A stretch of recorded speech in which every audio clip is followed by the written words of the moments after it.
अब देखो गोविंद दास जी एक अष्ट सखाओं में एक सखा हुए गोविंद दास। देखो यहाँ अष्ट सखा भी बैठे हैं, पीछे दिख रहे हैं ना, ठाकुर जी के बगल में 1 2 3 4 सखा यहाँ बैठे हैं, 4 सखा इधर बैठे हैं।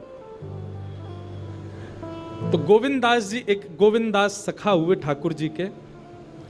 अब ऐसी लीला है कि पढ़े लिखे लोग तो इस लीला को सुनकर के बोलेंगे बताओ ऐसा भी होता है, पर वास्तविकता यही है। तो गोविंद दास जी ठाकुर जी उनके साथ खेलते थे। गुसाई जी तो आरती करते श्रीनाथ जी की, और सामने बैठे गोविंद दास को देख करके ठाकुर जी अपने सेन चलाते। गोविंद दास कहते डट जाओ, आरती चल रही है अभी। और किसी दर्शनार्थी को नहीं दिखता था, बस गोविंद दास को दिख रहा है, सूरदास जी को दिख रहा है, चीत स्वामी जी को दिख रहा है, इन अष्ट सखाओं को ही दिखता था। महाराज ऐसी ऐसी लीला गोविंद दास जी के संग करते। गुसाई जी श्रृंगार कर रहे हैं ठाकुर जी का, तो श्रृंगार में मोतियों की लड़ पहना रहे हैं। अब गुसाई जी तो श्रृंगार करते करते इधर उधर कहीं गए, सामने बैठे गोविंद दास पद गा रहे हैं। आज ठाकुर जी की पीतांबर अति सोहे, गले में वैजंती माला अति सोहे, सिर पर मुकुट अति सोहे। ठाकुर जी यहाँ मोती उठा रहे हैं, मोती उठा करके गोविंद दास पे मार रहे हैं। गोविंद दास के सिर पे महाराज गुम्माटा उठ गया। गुम्माटा समझते हैं, कभी कभी सिर में जोर से लग जाए तो ऐसे उठ जाता है ना, गोविंद दास का सिर में गुम्माटा उठ गया। तो गोविंद दास पद गाते गाते देखिए ठाकुर जी मोती मार रहे हैं, ऊपर से ठाकुर जी ऐसे सींग दिखा रहे हैं। ये लीला गोविंद दास को दिख रही है, बाकियों को ठाकुर जी ऐसे ही दिख रहे हैं।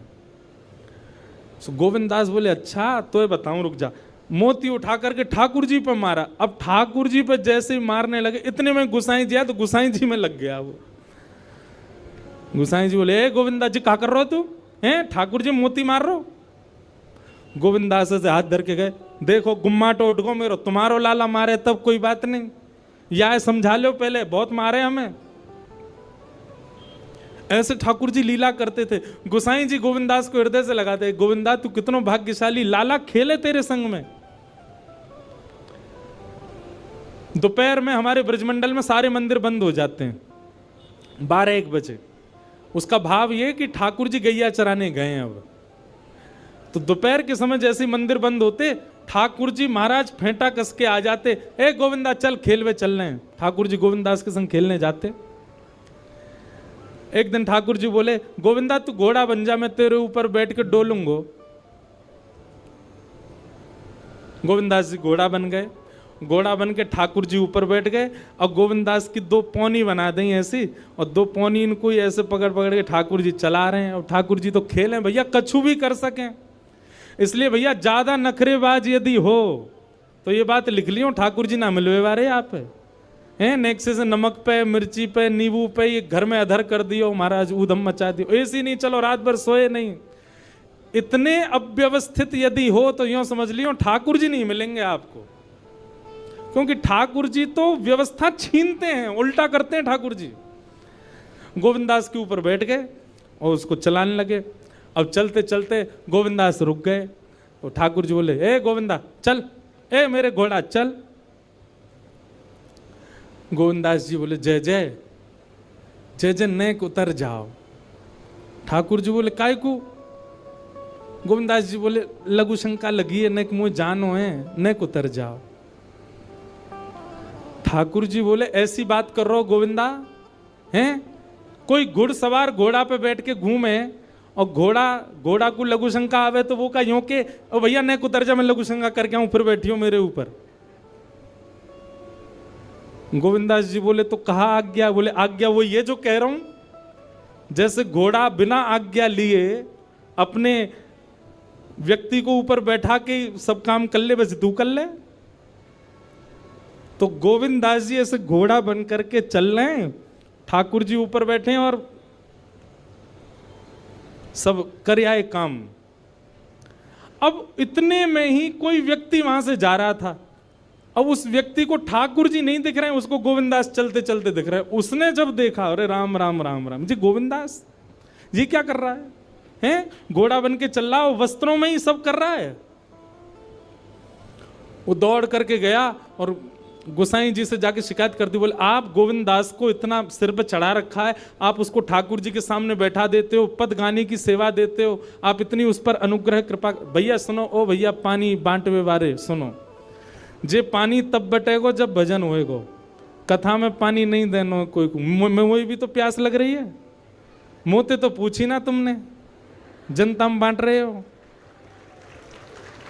भाई देखो श्रोताओं, हमारी बात सुनो, कथा ऐसे सुनो जैसे व्यास जी कथा सुनाते, बिना फोन चलाए, बिना पानी पिए, बिना उबासी लिए, बिना इधर उधर हुए, एक चित्त आपको हम देखते रहते हैं।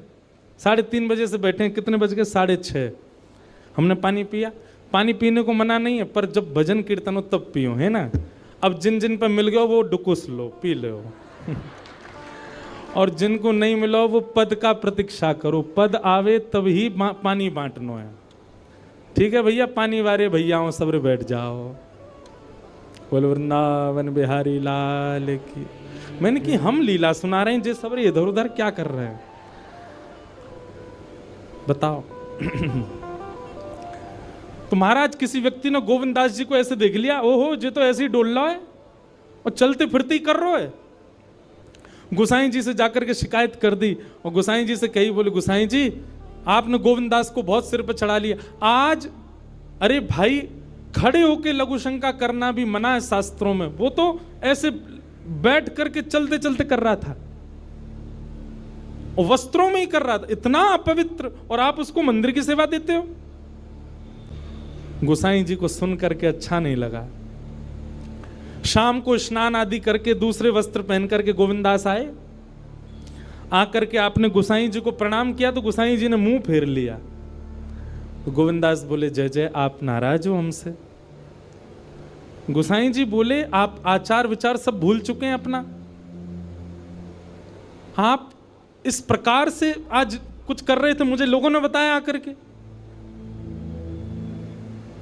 गोविंदास जी बोले, आपकी बात है जाए तो मैं बोलूं?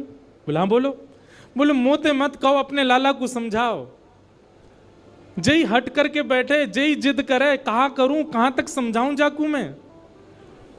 आज मुंह को घोड़ा बना लियो और घोड़ा बना के मेरे 2 पौनी बना के ऐसे ऐसे चला रहे मुँह। तब मैंने इनसे कहीं जय जनक उतर जाओ, मैंने एक लघु शंका कर आऊं, स्नान कर आऊं, फिर बैठ जाइयो। तो मोते बोले, घोड़ा कभी आज्ञा ले, तू तो मेरा घोड़ा है, ऐसी कर ले। इनकी आज्ञा सो मैंने कियो, मैंने अपनी इच्छा सो नहीं क्यों, नहीं मैं क्यों करूंगा ऐसा। गोविंद दास जी की बात सुनकर के गोसाई विठलनाथ जी इतने भावुक हो गए, इतने भावुक हो गए। उस दिन गोसाई जी ने नियम बना दिया, सबको बोल दिया, बोले सुनो आज के बाद गोविंदास कुछ भी करे इसकी शिकायत हमसे मत करना। क्यों? गोविंदास अपनी इच्छा से कुछ नहीं करता, जय जय कराते हैं उससे, ठाकुर जी कराते हैं उससे, इसलिए गोविंदास की। तो ये कथा हमने क्यों सुनाई आपको?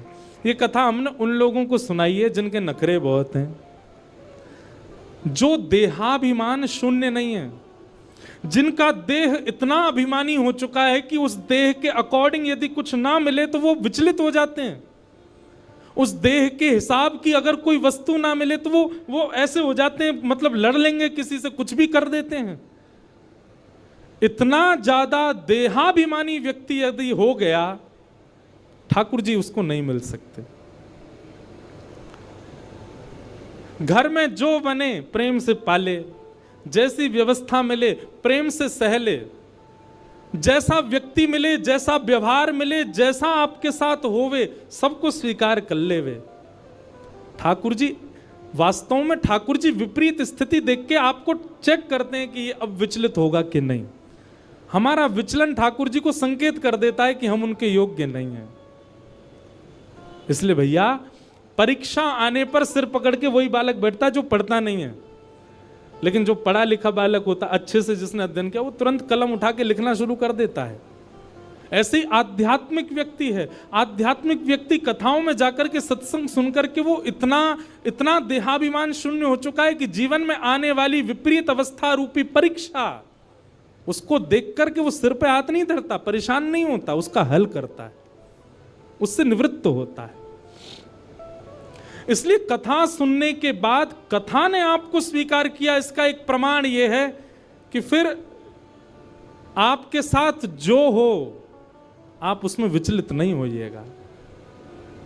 अगर आप विचलित होते हैं, अगर विचलन आपके चित्त में आ जाती है, तो इसका मतलब अभी कथा सुनने में, भक्ति करने में, भजन करने में कहीं चूक आप कर रहे हो।